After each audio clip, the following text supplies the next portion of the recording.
Gaza में अब जो हालात बन रहे हैं उन्हें देखकर ऐसा लगता है कि राफा से लेकर पूरा गाजा इजरायली सेना के लिए कब्रिस्तान बन गया है, जहां पर हमास के लड़ाके रोजाना इजरायली सैनिकों को मौत की नींद सुला रहे हैं।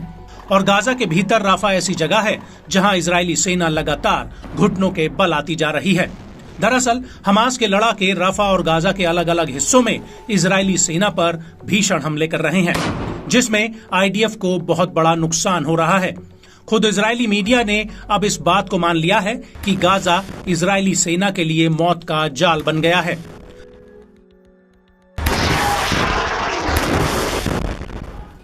दरअसल इजरायली न्यूज एजेंसी येडिट एरोनॉट ने खुलासा किया है कि 7 अक्टूबर 2023 के हमले के बाद से गाजा में कम से कम 10,000 इजरायली सैनिक मारे या फिर घायल हुए हैं।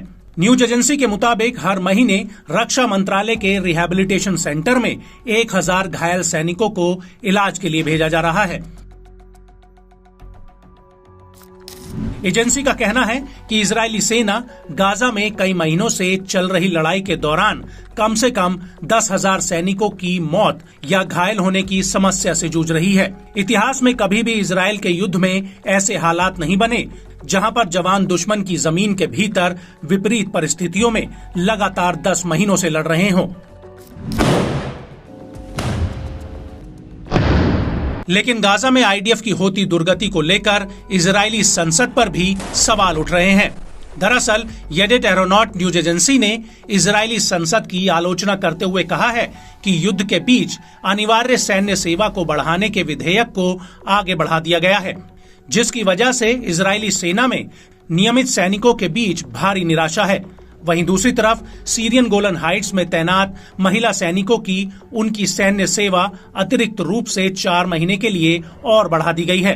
हालांकि इन सैनिकों को सितंबर 2024 में सैन्य सेवा से निवृत्त होना था, लेकिन अब अप्रत्याशित रूप से 4 महीने के लिए इनकी ड्यूटी को और बढ़ा दिया गया है, जिससे सैनिकों में काफी नाराजगी है।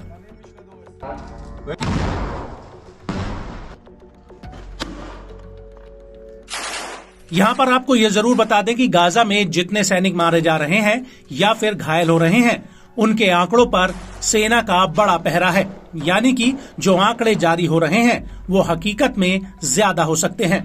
आईडीएफ के आंकड़ों के मुताबिक 7 अक्टूबर 2023 के बाद से गाजा में 690 सैन्य अफसर और सैनिक मारे गए हैं और मौजूदा समय में इजरायली सेना मौत के असल आंकड़ों को छिपाने के आरोपों का सामना कर रही है।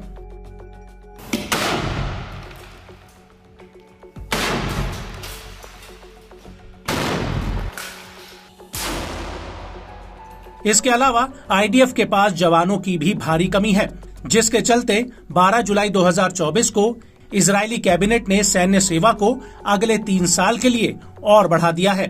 कैबिनेट ने सैनिकों की कमी को खुद स्वीकार किया है